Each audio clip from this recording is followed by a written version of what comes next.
Hello, my friends. Hi, welcome. My name is Hannah and I am here to talk to you about some non-fiction books. However, brief disclaimer before we begin. You may not have noticed this because I was a very proactive YouTube bee and pre-recorded a load of content before I went away to Japan.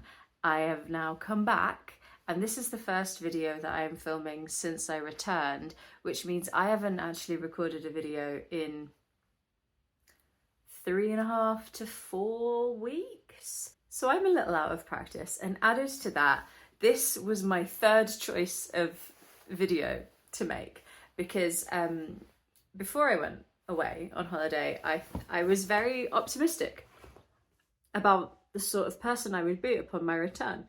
And I thought, I can get back and then a week later have all my footage and thoughts and stuff that I did in Japan ready to do a whole big video about the trip to Japan that we just did.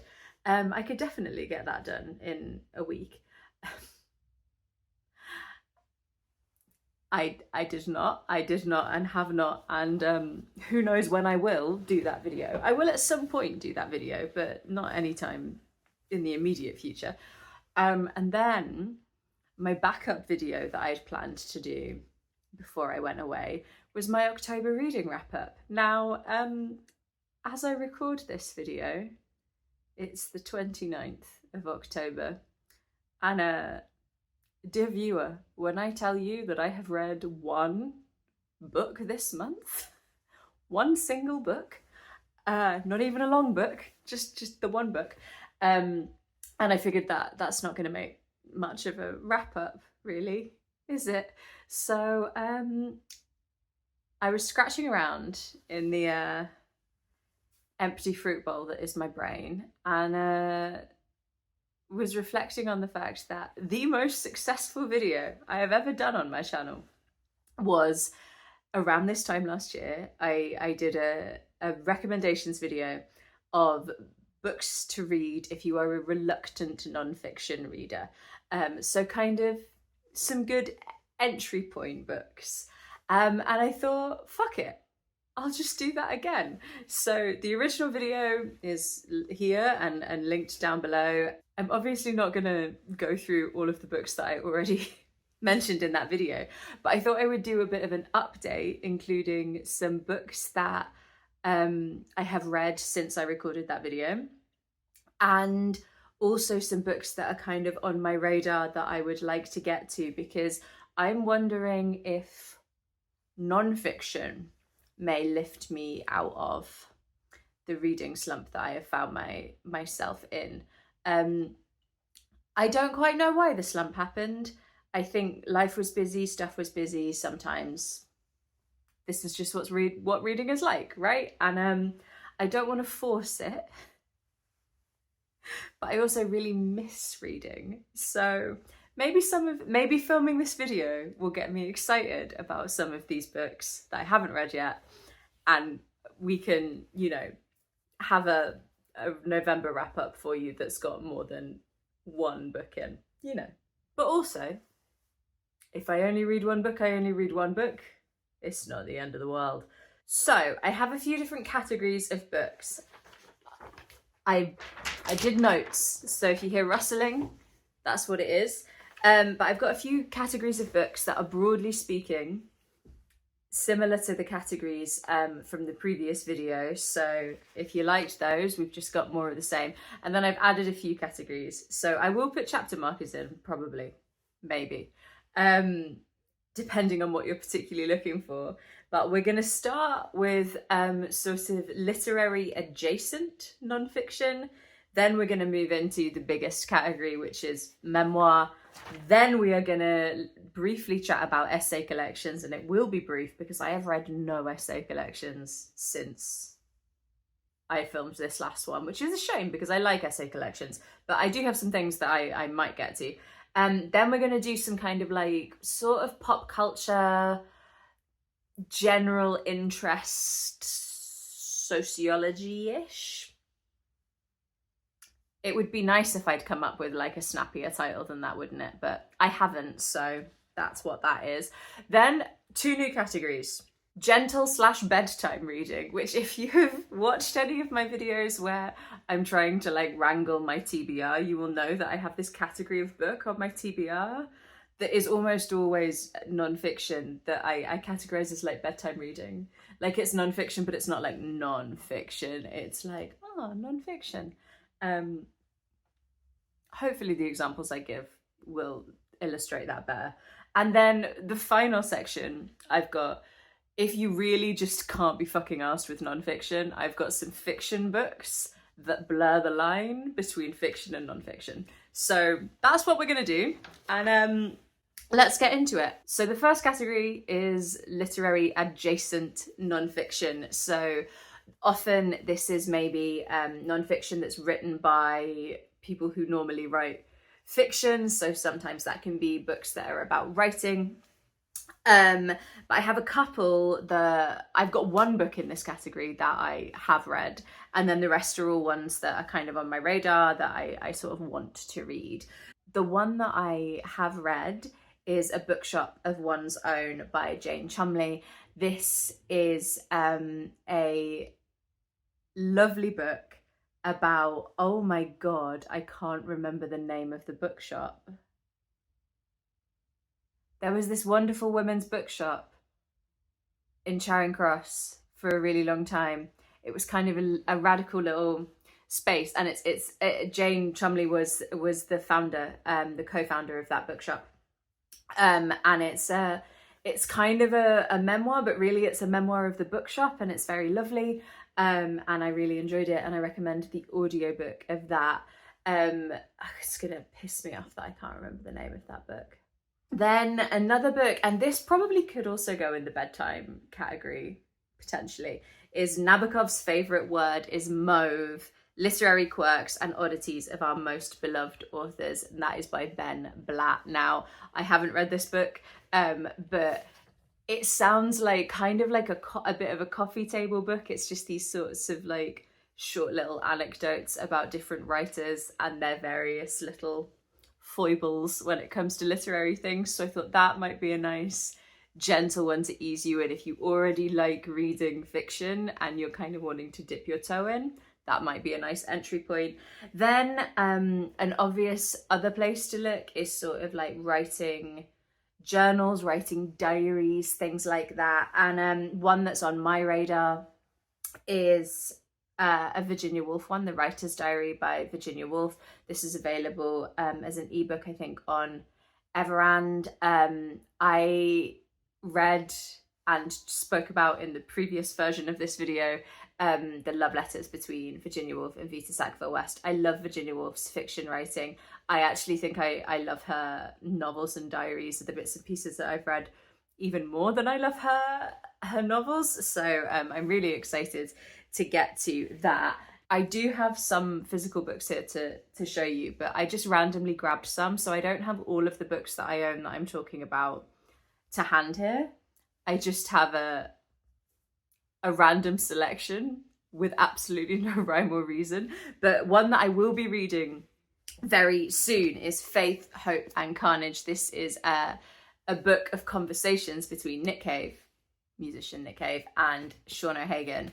That's really about, I love books that are kind of about artistic craft and personal journeys with creativity, and I am going to see Nick Cave on Saturday. It's currently Wednesday. I'm seeing him in concert in Leeds on Saturday night, so I really would like to read at least some of this. You can tell it's covered in makeup because this book's been to Japan. I didn't open it, but it came with me to Japan and it's been carried around really optimistically in various bags for about a month and a half. I am going to start reading it. It's a book of conversations. So I think it is literally like transcripts of conversations that Séan O'Hagan and Nick Cave had, more of like an interview, Séan O'Hagan interviewing Nick Cave. But I love Nick Cave. He's one of my favourite musicians. I think he's really interesting and a very cool guy, and I'm looking forward to getting to that one. I have a subsection of these sort of literary adjacent books, which are books that are to do with translation. Now, I have had for 2 years a goal on this channel that I am going to get good enough at Spanish that I can read a book in Spanish. I have made absolutely no more inroads with Spanish in the last 18 months. So I thought maybe I could read some books about translation to inspire me. And the first of those I actually do have a physical copy of, I think. This is Catching Fire, a translation diary by Daniel Hahn. And this seems really cool. It kind of blends that idea of like a writing journal, a writing diary, and it's about translation. And it is basically him chronicling the process of translating a book, I think from Spanish into English. Daniel Hahn translates, I think, from Portuguese, Spanish and French. So I don't think I've ever read a book that is translated by him, but this is it's a Charco Press book, and I love their editions. They always feel really and it's got French flaps. So what more do you need? What more do you need? So I'm interested in that. And then in a similar vein, on Everand is 50 Sounds by Polly Barton. So Polly Barton translates from Japanese into English. And this, I think, is a book that is about her, kind of. I don't know if it's how she got into translation, or it's about translation, or her reflections on it. I'm not sure, but I have read books that she has translated before and enjoyed them. Now, how much of that is translator and original author, I mean, I don't know. But I think Jenn Campbell has recommended this book before, and it's been on my radar for a really long time. And it will also be, I think, the first non-fiction Fitzcarraldo book that I have read, and I have been meaning to get to some Fitzcarraldos in a while. Now, it's interesting to me. I don't know if it will be a great entry point book if you are not used to reading nonfiction. It might be, don't get me wrong, it might be. But I do find if Fitzcarraldo's fiction is anything to go by, then nonfiction might be like a little more ephemeral, a little bit more challenging, not exactly an easy read potentially, but feel free to correct me in a comment down below if I am wrong. So that's that category. The biggest category we're going to be talking about is memoir. I think far and away this is the most popular, probably, non-fiction category. I think it's the obvious choice to go to if you are into reading but not really sure where to go with non-fiction. I love a good memoir, and I always find it really interesting, the memoirs that work for me and the ones that don't, and partly I feel like a dickhead even for suggesting that someone's memoir doesn't work for me, because like, who am I to comment, frankly, on how someone wants to tell the story of their own life. But I think it's interesting that I really like reading memoirs of, I like a celebrity memoir, and I have some celebrity memoirs to talk about here, but I also really like reading a memoir of someone that I know nothing about, because there's something really interesting, I think, about really looking in depth at a kind of ordinary life, because there's no such thing, is there? Because we're all magical, interesting, singular entities with unique and wonderful things to say, and also a lot of drivel, if you may, but you know, let's crack on, shall we? Goodness me. The first one is one that I've spoken about a bit on this channel before. This is one that I have read, and this is my autobiography of Carson McCullers by Jenn Shapland. So this also is kind of like bringing the literary and the non-fiction together. So it is in part Jenn Shapland's own memoir, but it also tracks a time in her life when she was researching about Carson McCullers. So it is partly biography of Carson McCullers, partly autobiography of Jenn Shapland. I didn't 100% love this one. I think that balancing act didn't always 100% work between, is this about Carson McCullers or is this about Jenn Shapland? It's about both, but it didn't always feel like those two things were held perfectly in tension for me, but I did really enjoy it. It was really interesting, and I love Carson McCullers. I really, really love Carson McCullers' writing, so it was also just nice to read something by someone who also really liked Carson McCullers. So I do recommend that. And then speaking of writers, I listened to the first little bit of the audiobook of Aftermath on Marriage and Separation by Rachel Cusk in a video that went up on my channel, I think 2 weeks ago, where I was trying lots of different audiobooks. And I really liked this. Now, Rachel Cusk is an author I know who is very beloved and also not very beloved in some sense. I feel like she's quite a polarizing writer, and I have not read any of her fiction. But I really enjoyed the opening section of this audiobook that I listened to, and this might be one that I do actually turn to quite quickly, because I really liked her writing style. It is about the breakdown of a marriage, but I also think it's a lot about writing and the process of processing your emotions through writing. At least that was the vibe that I got at the start from the bit that I read, so I'm looking forward to getting to that. Then, in a completely different tack, there is a book that I just love for the title, and it is Sorry I'm Late, I Didn't Want to Come, One Introvert's Year of Saying Yes by Jessica Pan. I don't know anything about this except the title has just completely sold me. Like, I feel like that title tells me everything I need to know about it, and as someone who loves to say no to social plans, I feel like it's a bit of me. It's a bit of me. Then a memoir that I read and really enjoyed this year from the first Women's Prize for Nonfiction was How to Say Babylon by Safiya Sinclair.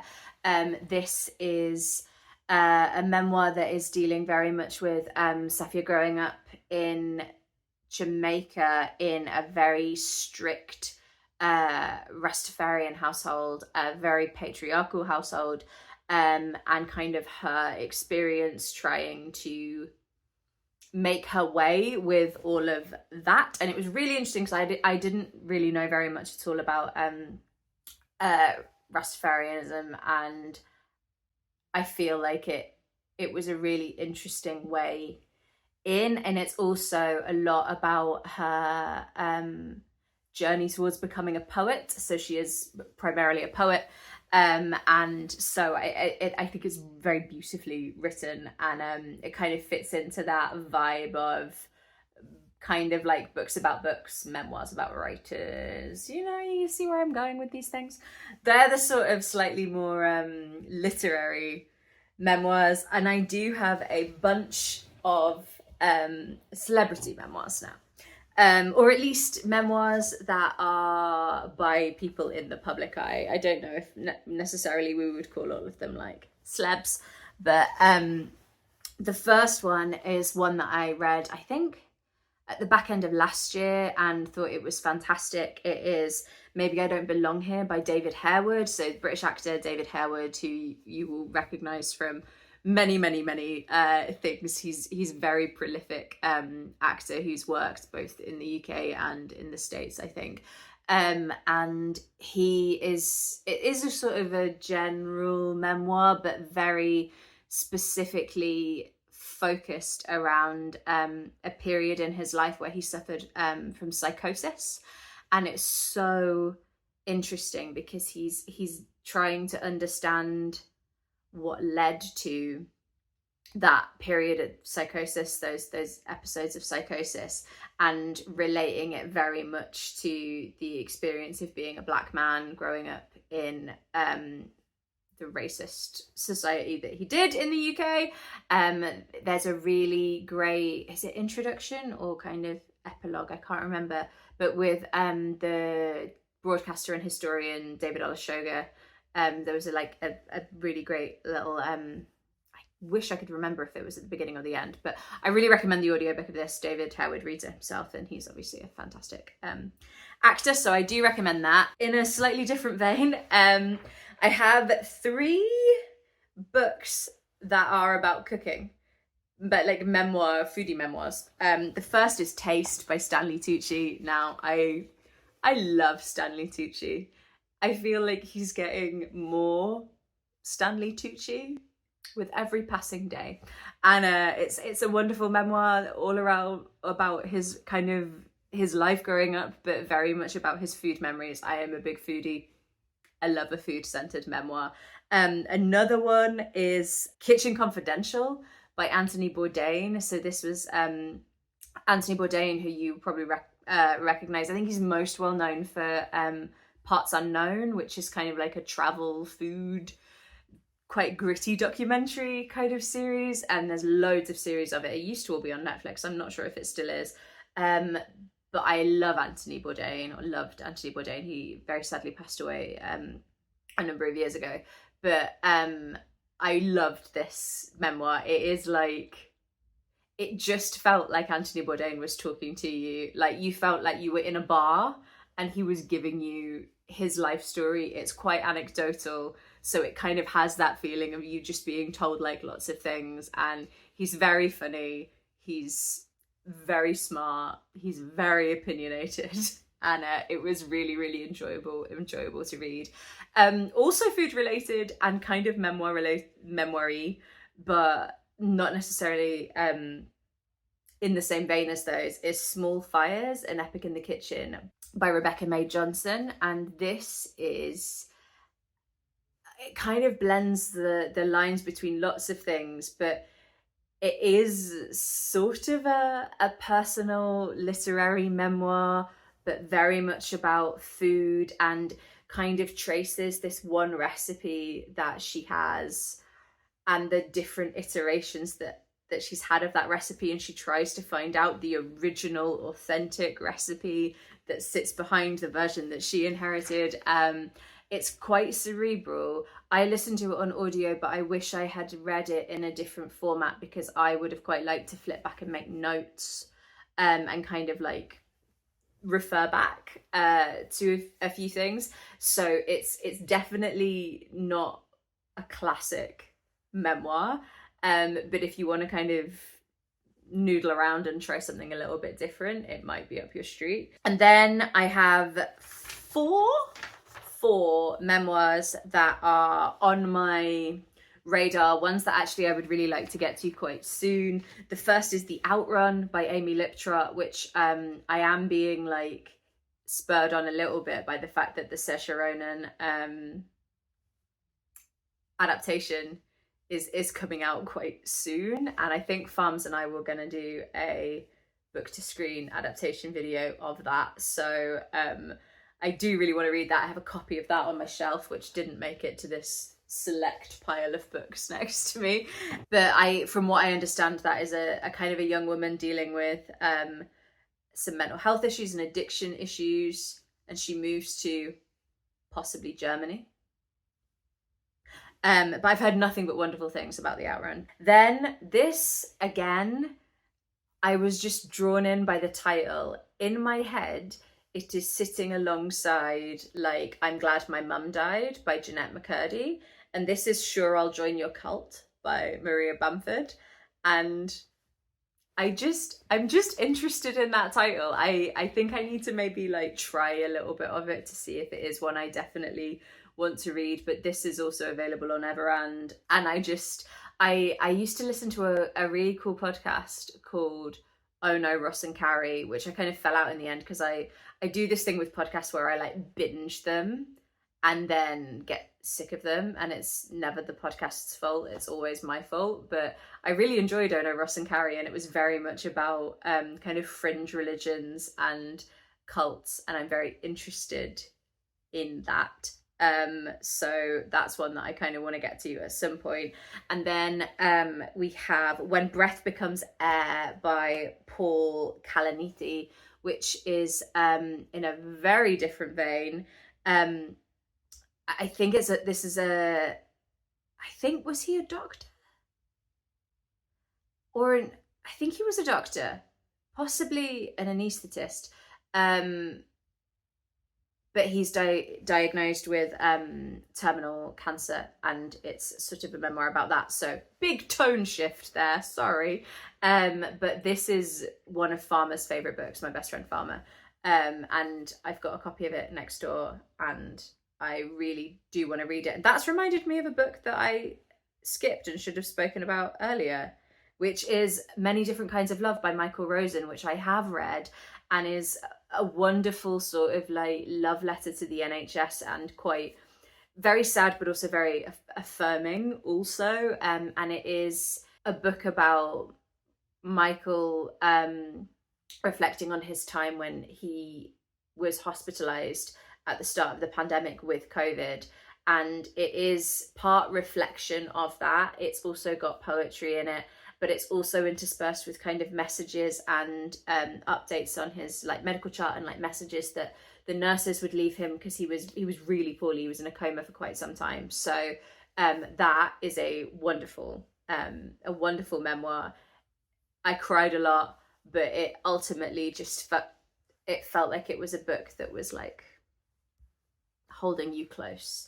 And the final memoir-y type book is an outright memoir, which is The Boys, a memoir of Hollywood by Ron and Clint Howard, which I started listening to in that same video a couple of weeks ago and was really enjoying. So Ron Howard, the film director, comes from a long line of actors. His parents were actors and involved in the film industry, so it's kind of about them growing up in the film industry and then going on to be part of the film industry, and then have kids who are part of the film industry. And you know, I don't love nepotism, but I'm also really interested, so there's that one too.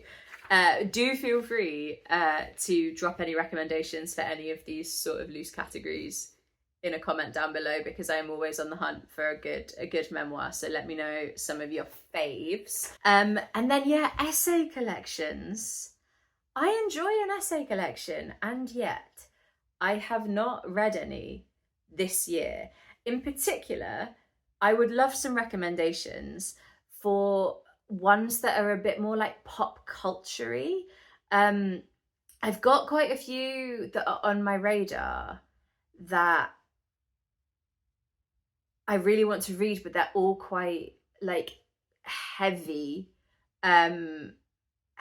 topics, or are kind of quite serious in tone. And I really enjoyed, and I mentioned it in the last iteration of this video, so I'm not counting it as one of the recommendations for this one, but I really enjoyed like Girls Can Kiss Now by Jill Guttowitz, which is kind of like a queer essay collection, but it's very much about pop culture and like TV and movies, and I love stuff like that. And I feel like it's a really ripe sort of ground for an essay collection, and I just don't know what ones are out there. So if you've got any recommendations, I would love one. But I do have a few that are on my radar that I am hoping to get to at some point. I have Bad Feminist by Roxane Gay, which I feel is like it's virtually a modern classic of an essay collection by this point. And I've read bits and pieces of Roxane Gay's work before. I read some of her shorter nonfiction and really enjoyed it. And these are all really short. I think there's loads of essays in here actually. Like, how many? Too many for me to... I mean, the index goes over 3 pages. So although this is quite a big book, the actual essays are quite short. They look more like column lengths. So I'm looking forward to getting to that one. I do also have next door Feel Free by Zadie Smith, and I love Zadie Smith's fiction. I have found some of her non-fiction really, really difficult to read. I think it makes me feel stupid sometimes. So I am gonna give Feel Free a go at some point. But I read Intimations, which was like that tiny little one that I think came out around the pandemic. And it was interesting, but it mostly just made me feel stupid. So let me know if you've read both Intimations and Feel Free. If I felt that way about Intimations, am I going to feel that way about Feel Free too? I don't want to, because I think she's such a great writer and I really, really like her. And her books, I get her fiction books, but for some reason the non-fiction just makes me feel stupid. And then the last one is one that I'm really looking forward to, because I mentioned in part 1 of this video, which is what I'll call it now, part 1, that I really loved Sitting Pretty by Rebecca Tausig, which was kind of a memoir as essay collection come memoir, that was centered around Rebecca growing up disabled and her experience of being a disabled parent. And this book, Places I've Taken My Body by Molly McCullers Brown, seems quite similar. So it is an essay collection, but very personal essays that I think almost build to a memoir.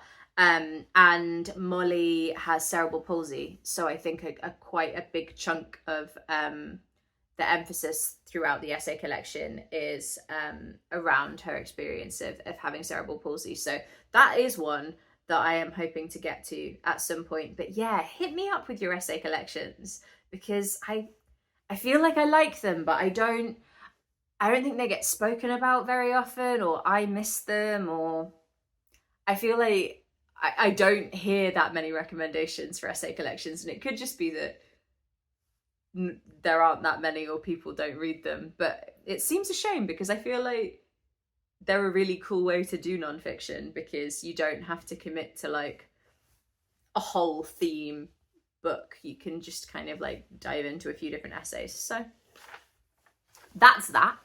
And then the sort of pop culture general interest sociology vibe. This is a kind of a bit of scattergun, this category, right? But one that I really enjoyed was Sex Robots and Vegan Meat: Adventures at the Frontier of Birth, Food, Sex and Death by Jenny Kleeman. And as the title suggests, this is so Jenny Kleeman is looking at 4 different areas of technological advancement around those 4 areas. So birth, food, sex and death. So the sex robots is obviously the sex part, the vegan meat is the food part, and then there are 2 others, one to do with birth and one to do with death.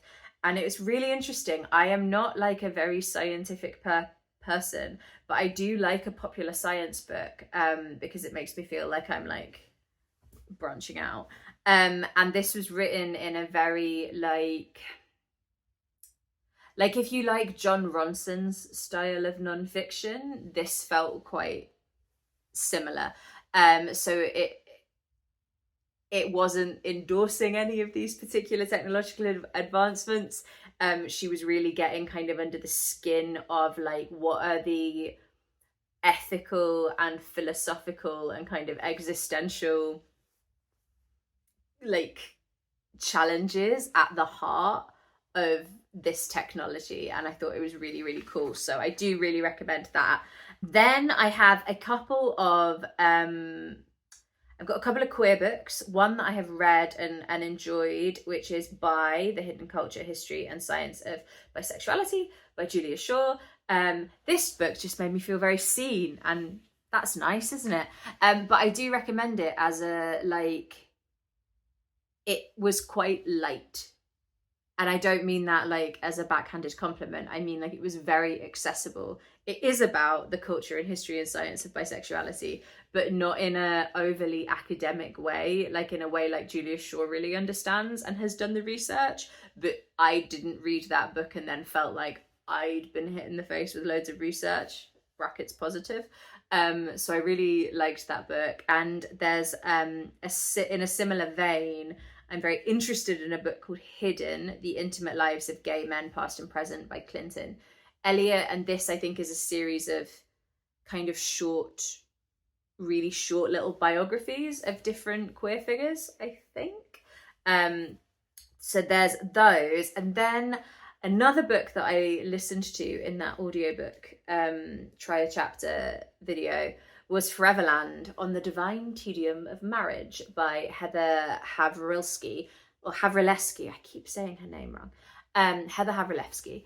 And this was really cool. It was kind of the opening. If you've seen that video, I'm basically just going to say the same thing that I said there. The opening of the book is talking about that it's really interesting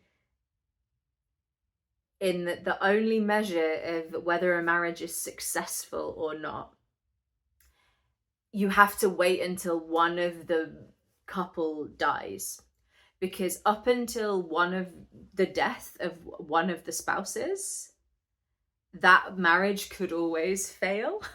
And so, like, what is a successful marriage, therefore? And I think the book goes on to kind of like answer some of those questions, or at least ask some of those questions. But I really enjoyed the writing style. I am not married, and I don't know if I ever will be married. So I think it's really, I have quite I have a number of opinions about the institution of marriage, and some of those opinions really conflict with each other. So I kind of, just for my own therapeutic reasons, I kind of want to read it. But I did enjoy the writing style of it, so I'm gonna go back and revisit that as an audiobook, I think. And then I can't believe, I was going back through the list of books that I spoke to you about in part 1, and I couldn't believe that I hadn't spoken about this writer before. Bill Bloody Bryson. I love Bill Bryson. I feel like he's the non-fiction guy for general interest, right? I think so. Mostly, I think people know him as a travel writer. And I do have one of his books here that is unread on my TBR that I want to read, which is Neither Here Nor There, which is travels around Europe. And he's got so many travel books. But my favourite Bill Bryson book that I have read, and the one that I recommend to you, is At Home. And that is a history of his house, sort of. It's sort of a history of his house. And it's basically, he moved into this like very old, like, I think it's like a rectory or something, kind of like attached to some kind of church building. And he kind of moves through his house and uses the things that he sees there as jumping off points to go and research cool, interesting things. I'm doing a terrible job of selling this book to you, but it's basically like, it's a brilliant sort of example of how interesting the world is if you just take the time to be interested in it. And there you go. That's my pitch to read Bill Bryson. And actually, a perfect segue into my gentle and bedtime reading category, because the first book I want to talk to you about is also about how interesting the world is if you just will allow yourself to be interested in it. And it's a book that I spoke about relatively recently on my channel, which is On Looking by Alexandra Horowitz. And this was, Alexandra Horowitz went on a number of walks with people who had a very specific way of looking at the world, or expertise about a certain topic or area. And she went on a walk with them and tried to understand how they saw the world, so in a very literal way, mostly. So for example, she went on a walk with someone who knew a lot about insects, and I can't remember what the actual term for that is now, but yeah, so they were kind of looking at like all of the evidence of like insect life on this walk, and she was learning about that. And then she went on a walk with someone who is a sound designer, and he was talking about all of the different like sounds that you could hear and how those sounds can get recreated, or what else sounds like that. And it was really the impetus for her writing the book was that she was doing the same kind of like walks around the block with her dog around their kind of area of New York that she lives in all the time. She was doing it all the time, and it was feeling really boring, and she kind of was asking, essentially challenged herself to try and be more interested in the world, and so then this book kind of came out of that, and it's lovely. Most of it has completely fallen out of my head, but the central message of just, I don't know, go on a lovely walk with someone with a really specific special interest. That seems like a good life lesson. So like, I've got a few friends that are real into mushrooms, and I love to go on a walk with people who know a lot about nature, because I love nature, but I know nothing about it, because brain like a sieve. So I really enjoy being out on a walk and people being like, oh, that's that bird call, or like, that's these trees. And I'm like, cool, okay. Because like, I'm the dog that is getting walked really in that situation. But then in the gentle bedtime reading category, this is one that I haven't read, but that's kind of feels like it's in a similar vein to Onlooking, and that is The Art of Stillness by Pico Iyer, which is sort of, I think it either the book came out of a TED Talk, or there's a TED Talk that came out of the book, but it's kind of what it sounds like, about like, we are living in a world in which we are increasingly connected, and yet all of those connections that we have to each other all of the time, all of the YouTube videos that we create and all of the social media that we do, can overwhelm us and actually lead us to want to disconnect more. And yeah, I'm interested in reading to that. That is quite a short book, I think, just kind of like a little guy.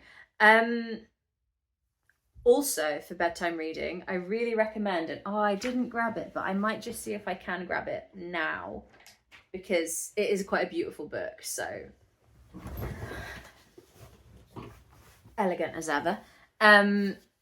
These guys, the Treasury of Folklore series, they're published by Batsford, and they've got loads of different ones. So this, I have the Woodlands and Forests, which is going to get all the glare on it, edition. And this is basically just like, if you were interested in folklore, it's just got lots of different kind of aspects of folklore from around the world. So it's fiction and non-fiction really, because some of them are little stories, but most of them are just kind of like telling you about stuff. And the Woodlands and Forests one is obviously about sort of folklore relating to woodlands and forests. And then I think they've got like sea ones, air ones, they've got loads of different ones. This one is Wild Gods, Wild Trees and Werewolves, and it is edited by Dee Dee Cheney and Willow Winsham.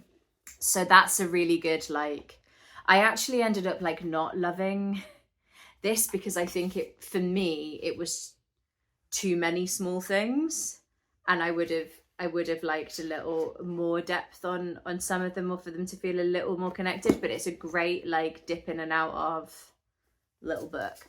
And in a similar vein, another beautiful book that I still haven't read is The Golden Mole and Other Living Treasures by Catherine Rundell. And this is, I think, the most beautiful book that I own. It is illustrated by Talia Baldwin. Let me get you some illustrations. And it's just about different animals. So maybe one day I will be the person who knows about the animals. I mean, look at that. Absolutely stunning. I could totally get into this for a bit of bedtime reading. I might even read about a giraffe tonight. Who knows? So yeah, I mean, that is, if you can get your hands on a physical copy. I obviously bought that in hardback when it came out and haven't read it. So did it come out in paperback? I assume it did, but maybe not. But yeah, very beautiful. And, you know, that's a good coffee table book. They're both, those last two are really good coffee table books. And there's nothing wrong with a coffee table book if that's how you want to get into nonfiction. Excuse you. Then get into nonfiction that way. Why the hell not? And then the final one is another one that I bought in bloody hardback because I thought it sounded so cool, and it'll definitely be out in paperback now. And this is All the Beauty in the World, A Museum Guard's Adventures in Life, Loss and Art by Patrick Bringley. And I remember seeing this online and thinking, oh, that sounds so up my street. And it is. I haven't read it yet. But this is, so Patrick was a journalist living a very kind of like fast-paced life, and then life things happened. I think his brother was diagnosed, with terminal cancer, and he just stepped away from the busyness of all of that and went back. I think he had worked in a gallery.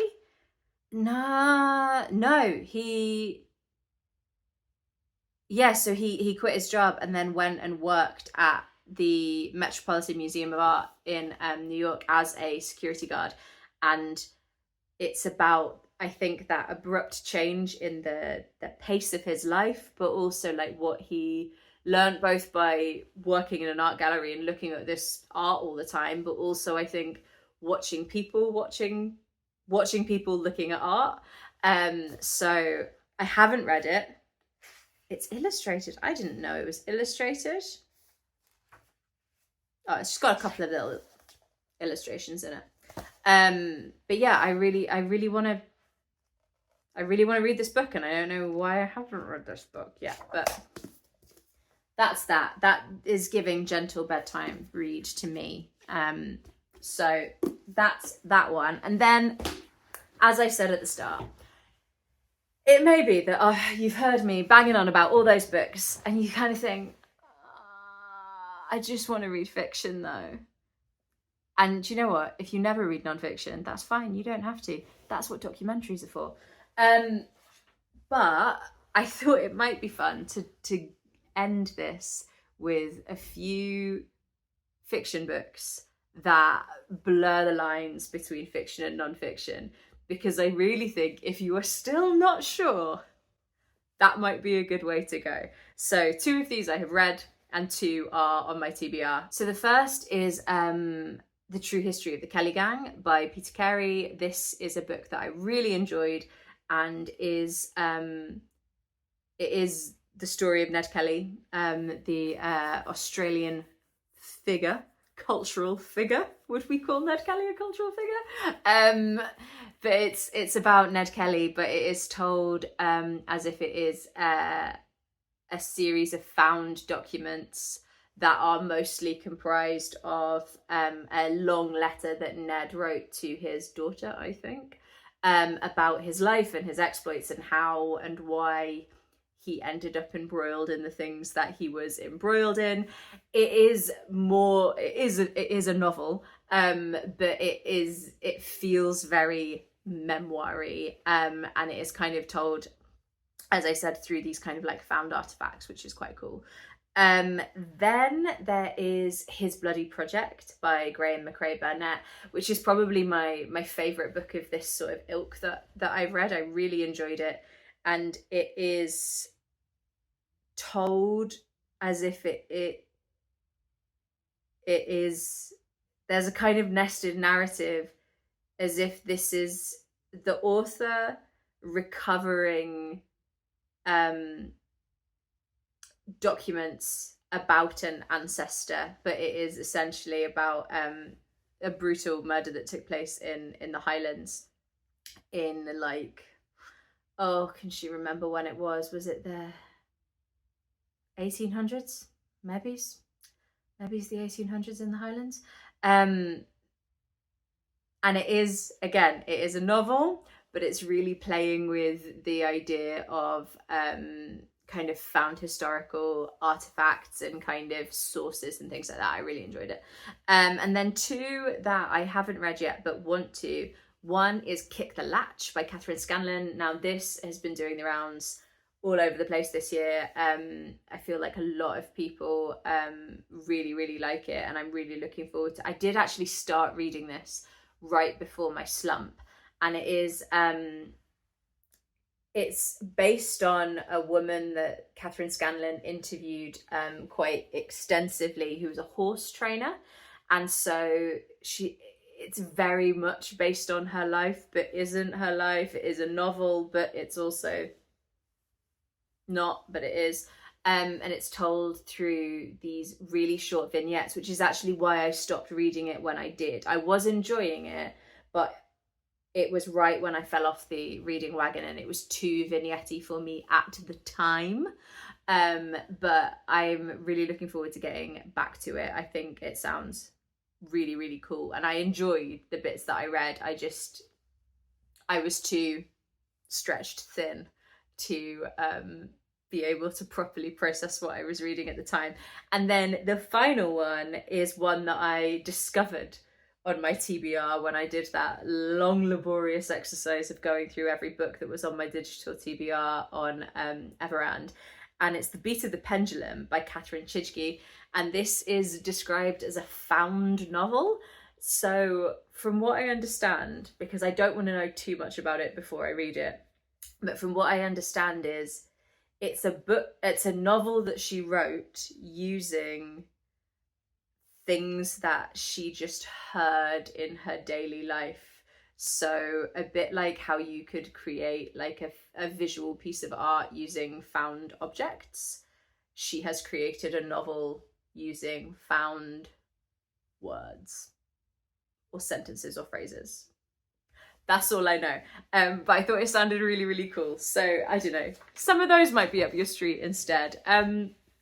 Hey, I hope you have enjoyed this walk down memory lane for me, and that some of those take your fancy. Let me know your favourite non-fiction picks. What would you recommend to someone who wants to read non-fiction but maybe isn't sure where to start? Please give me some pop culture and some essay collection recommendations. And yeah, if you've enjoyed this video, if you could give it a little thumbs up, that would be really kind, and subscribe to my channel if you haven't already. Who knows if I will get back on the reading bandwagon. It will be really unfortunate. I don't know what I would do if I had a booktube channel all about reading and don't read any more books. Hopefully we won't discover what happens, but at some point I'll tell you about my holiday in Japan. It was amazing. And yeah, I will see you again soon for something else. Bye, friends.